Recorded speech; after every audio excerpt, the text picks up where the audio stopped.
Good evening. Today's January 23rd, 2019. Welcome to Light at the End of the Tunnel. My name is Jeff LaRouche. Today's topic is prescription death. So with that in mind, I want to talk about the Oxycontin epidemic and a little bit of history about it and where it came from. So there's a company that's called Purdue Pharma. This company helped destroy American people and their lives. This company promoted drugs, and they also basically told the world that it's not an addictive drug and that it was safe to use. So they helped make the opioid epidemic explode. Purdue is a very powerful motivator that is only in pursuit of profit. Purdue calls itself a pioneer in developing medications for reducing pain, a principal cause of human suffering. They are the producer of Oxycontin, which is a time-release formula of oxycodone, an opiate pain reliever. Oxycodone and hydrocodone has become one of the leading prescribed opiate prescriptions in America. So many prescriptions have been written to supply every adult in America to have a 1 month supply for every single adult. So a little history about Purdue. Purdue was founded in the late 19th century, purchased by three physicians, three brothers, known as the Sackler brothers, if I'm pronouncing that right.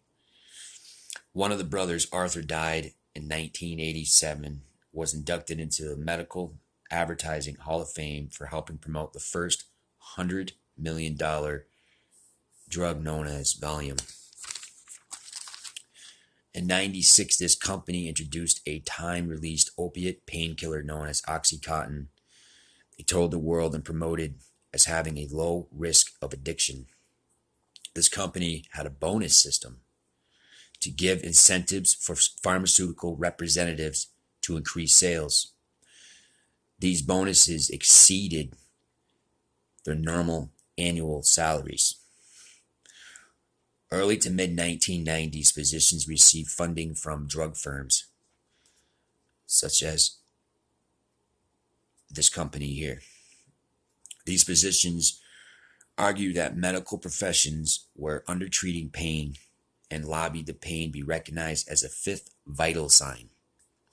This firm told physicians to be more liberal in prescribing opiates. In 2013, opiate prescriptions have increased to 107 million and counting from 76 million in 1991. That's a lot of numbers. The number of cases of addiction, overdose, and death skyrocketed as well, and is still increasing to this very day. In 2007, finally, the Department of Justice took notice. So it took all these years before the Department of Justice realized that there was a problem. They charged Purdue with misbranding the drug's potential. In 2007, Purdue pleaded guilty and paid over $600 million in fines. Three of the company's executives pleaded guilty to criminal charges for misbranding the drugs, risk of abuse, and addiction. 2010, Purdue released a new formula to make it harder to crush or dissolve. This was their way of making abuse mechanism.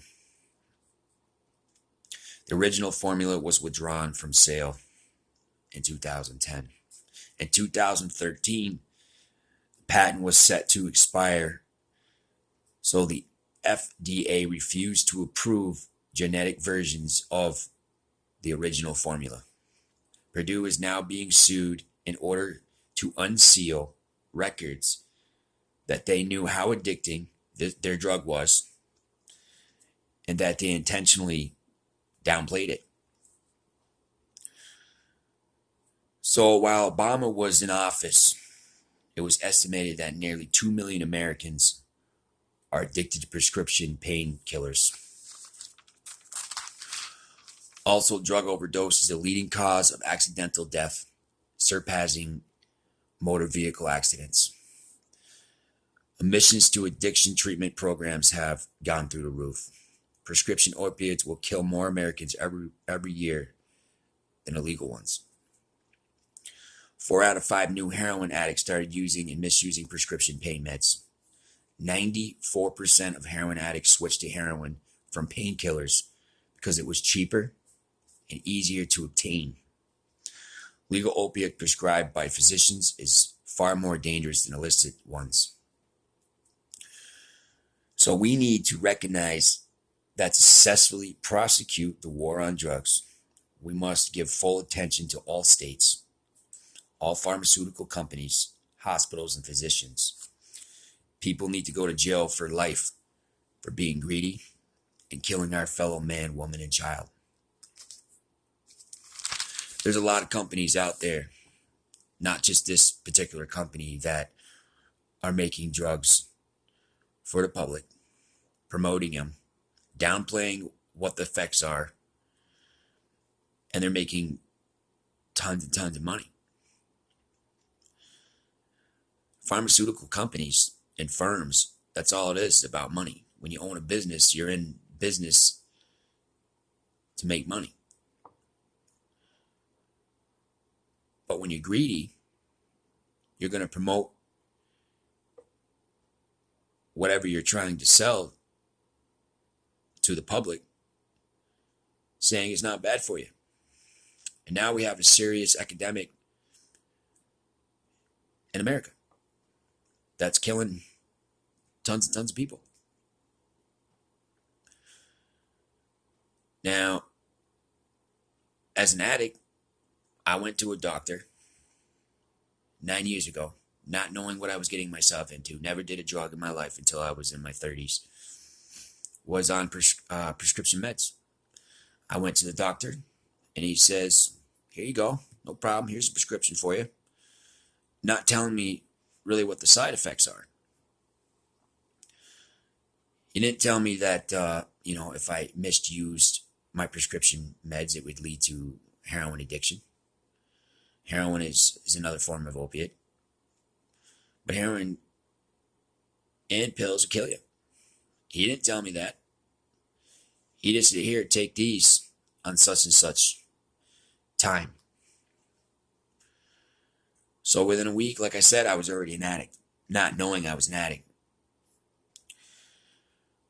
I can remember my first withdrawals from pain meds, because eventually I started abusing them, and then I would run out, and I had no idea what withdrawals were until later on. Then I recognized it, and I'm like, man, that was my first withdrawal.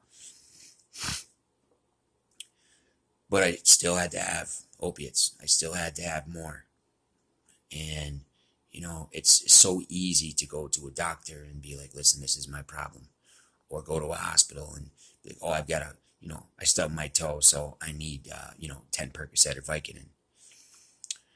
And as time goes by, I'm getting that prescription meds, and then I'm selling them to get heroin. So for a lot of people that are addicts, it does start off as getting prescription meds. And do you honestly think that these pharmaceutical companies and firms actually care if you're an addict or not? Because now they're finding ways to make money off that. I mean, think about it. When you go to the clinic, or you go to the doctor and you get maintenance drug, that's just another drug for another drug. And they're still making money off you regardless. There's still millions and millions and billions of dollars going into their pockets. It's not, hey, let's get something that will actually help you and make you successful. They blame it on the population and saying it's our fault, but they're the ones that are pushing it. So we need, as a general population, need to go after pharmaceutical companies and have them shut down, and they need to be prosecuted. Because without these pharmaceutical companies in firms, they wouldn't be pushing them on to doctors to prescribe them to the public. And I would have never became an addict. Thanks for watching Light at the End of the Tunnel. My name is Jeff LaRouche. Today's topic is prescription death. Y'all have a good night.